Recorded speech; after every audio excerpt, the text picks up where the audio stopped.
ಪಹಲ್ಗಾಮ್ ದಾಳಿಯ ನಂತರ ಉಗ್ರರಿಗೆ ಪ್ರಧಾನಿ ಮೋದಿ ಮತ್ತೊಮ್ಮೆ ಎಚ್ಚರಿಕೆ ಕೊಟ್ಟಿದ್ದಾರೆ. ಸಮಯ ಕಡಿಮೆ ಇದೆ, ಗುರಿ ದೊಡ್ಡದಿದೆ ಅಂತ ಪ್ರಧಾನಿ ಮೋದಿ ಅವರು ಹೇಳಿದ್ದಾರೆ.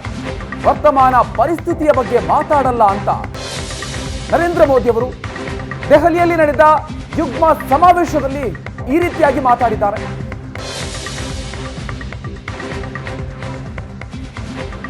हमने विकसित भारत के लक्ष्य के लिए अगले 25 वर्षों की समय सीमा तय की है. हमारे पास समय सीमित है, लक्ष्य बड़े हैं. ये मैं वर्तमान स्थिति के लिए नहीं कह रहा हूं.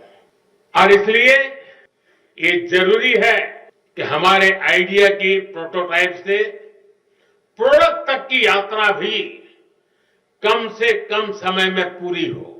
जब हम लैब से मार्केट तक की दूरी को कम कर देते हैं तो रिसर्च के परिणाम लोगों तक तेजी से पहुंच.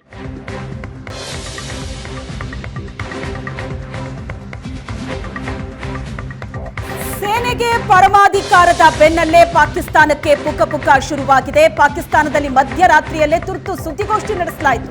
24ರಿಂದ 36 ಗಂಟೆಯಲ್ಲಿ ಭಾರತ ದಾಳಿ ಮಾಡೋದು ಪಕ್ಕಾ ಅಂತ. ಸೇನೆಗೆ ಪರಮಾಧಿಕಾರ ಕೊಟ್ಟ ಬೆನ್ನಲ್ಲೇ ಪಾಕಿಸ್ತಾನಕ್ಕೆ ನಡುಕ ಶುರುವಾಗಿದೆ.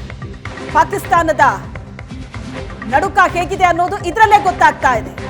ಮಧ್ಯರಾತ್ರಿ 1:30ಕ್ಕೆ ಸುದ್ದಿಗೋಷ್ಠಿ ನಡೆಸಿದರು ಪಾಕಿಸ್ತಾನದ ಸಚಿವರು. ಭಾರತ ಪಾಕಿಸ್ತಾನದ ಮೇಲೆ ದಾಳಿ ಮಾಡೋದು ಪಕ್ಕಾ ಅಂತ ಸಚಿವ ತರಾರ್ ಸುದ್ದಿಗೋಷ್ಠಿಯಲ್ಲಿ ಹೇಳ್ತಾರೆ. ಅದು ಮಧ್ಯರಾತ್ರಿ 1:30ಕ್ಕೆ. ಯಾವಾಗ, ಹೇಗೆ, ಯಾವ ರೂಪದಲ್ಲಿ ಭಾರತ ಪಾಕಿಸ್ತಾನದ ಮೇಲೆ ದಾಳಿ ನಡೆಸುತ್ತೆ ಅದರ ಅಂದಾಜು ಪಾಕಿಸ್ತಾನಕ್ಕೆ ಇಲ್ಲದೆ ಇರಬಹುದು. ಆದರೆ 100ಕ್ಕೆ 100ರಷ್ಟು ಭಾರತ ಪಾಕಿಸ್ತಾನದ ಮೇಲೆ ಮುಗಿ ಬೀಳೋದು ಪಕ್ಕಾ ಅನ್ನೋದು ಪಾಕಿಸ್ತಾನಕ್ಕೂ ಕೂಡ ಅದು ಗೊತ್ತಿದೆ. ಭಯ ಜೋರಾಗಿದೆ. Pakistan has credible intelligence that India intends carrying out military action against Pakistan in the next 24 to 36 hours on the pretext of baseless and concocted allegations of involvement in the Pahalgam incident. Indian self-assumed hubristic role of judge, jury, and executioner in the region is reckless and vehemently rejected. Pakistan has been the victim of terrorism itself and truly understands the pain of this scourge. We have always condemned terrorism in all its forms and manifestations anywhere in the world.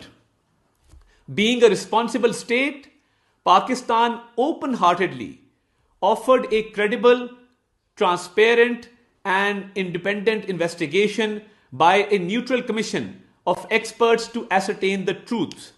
Unfortunately, rather than pursuing the path of reason, India has apparently decided to tread the dangerous path of irrationality and confrontation, which will have catastrophic consequences for the complete region and beyond.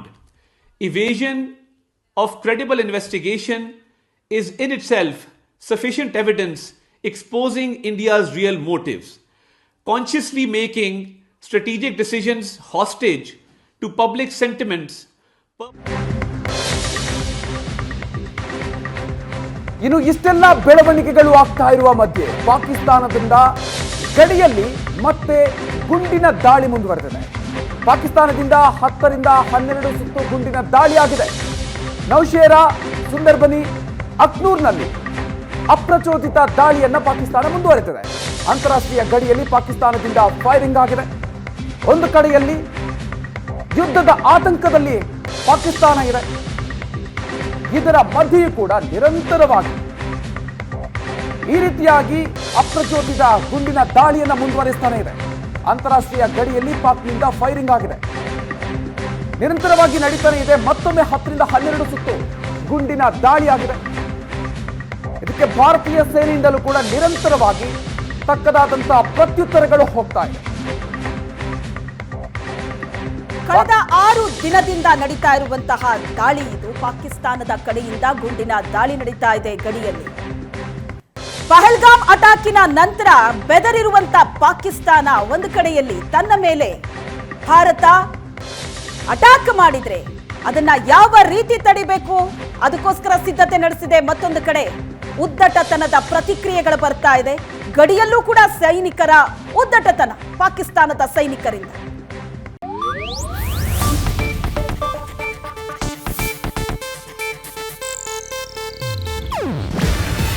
ಇದು Asianet news network ಪ್ರಸ್ತುತಿ. ನೀವು ನೋಡ್ತಿದ್ದೀರಾ Asianet ಸುವರ್ಣ news.